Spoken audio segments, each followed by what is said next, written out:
Kentucky, northwestern Clark County and central Kentucky, northeastern Jessamine County and central Kentucky, Bourbon County in central Kentucky, Nicholas County in central Kentucky, Fayette County in central Kentucky, Harrison County in central Kentucky, until 4 p.m.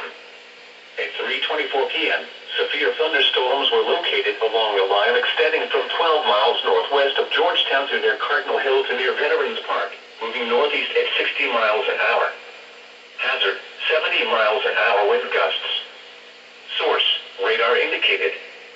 Impact, expect considerable tree damage. Damage is likely to mobile homes, roofs, and outbuildings. Severe thunderstorms will be near Lexington around 3:30 p.m. Georgetown around 3:35 p.m. Other locations in the path of these severe thunderstorms include Paris, Cynthiana, and Carlisle.